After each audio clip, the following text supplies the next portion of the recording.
King Bharata ruled over an empire so vast that the very land of India, Bharatavarsha, was named after him. He controlled staggering wealth, commanded massive armies, and enjoyed absolute authority. Yet, from the height of that power, he looked at his opulent palaces and saw only sandcastles waiting for the tide. Every ounce of his worldly wealth was temporary and ultimately meaningless in the grand scope of eternity. So he made a choice that defies typical human ambition.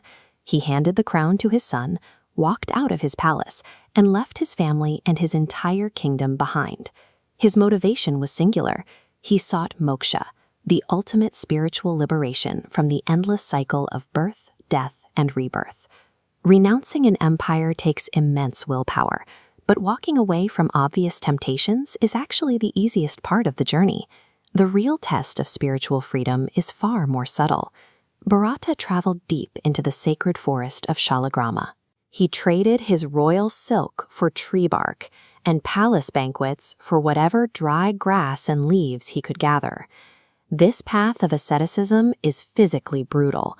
Monks who take these vows push their bodies to the limit, becoming emaciated to starve their physical desires.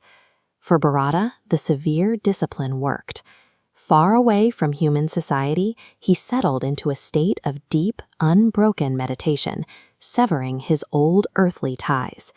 His mind became perfectly fixed on the divine presence. He had reached the very edge of the finish line, seemingly moments away from escaping the cycle of rebirth forever. But human psychology is incredibly fragile. The most lethal traps for an advanced mind are the innocent, seemingly pure attachments that slip right past our spiritual defenses. One morning, while Bharata was bathing in the Mahanadi River, a deafening lion's roar echoed through the trees. A terrified pregnant doe panicked and leapt wildly.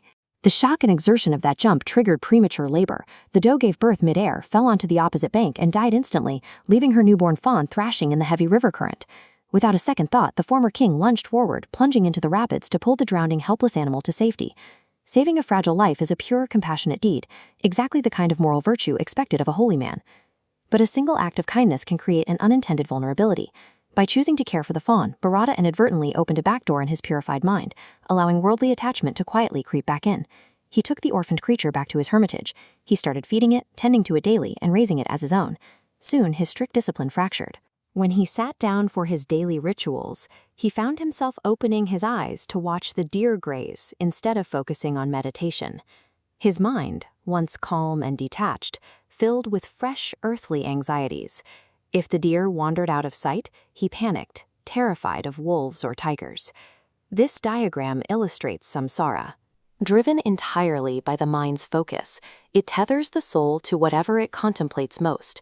By obsessing over the animal, Bharata severed his divine connection, anchoring his spiritual energy downward to a mortal creature.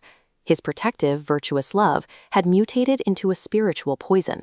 It entirely bound the holy man back to the exact same material world he had sacrificed a massive empire to escape. Decades later, Bharata lay dying in his forest hermitage.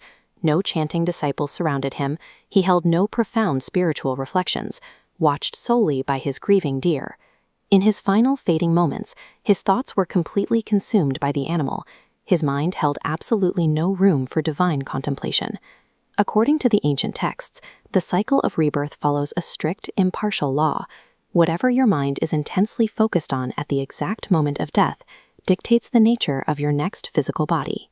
Because his final thoughts were of the animal, the great king and master ascetic was reborn as a deer, destined to wander the Jambumarga forests. The system is absolute and entirely unforgiving. A man who conquered human ambition and walked away from a continent was ultimately defeated by his affection for a baby animal. Any lingering attachment guarantees a return ticket to the physical world. After living out his animal life, Bharata was reborn a third time, now as a human Brahmin. Crucially, he retained all the traumatic memories of his past failures. To prevent history from repeating itself, he adopted an extreme defense mechanism.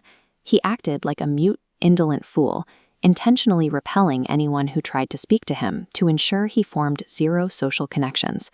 Because he looked like a vagrant who couldn't speak up for himself, the local authorities pressed him into forced labor, making him shoulder the heavy, ornate palanquin of the king of Salvira.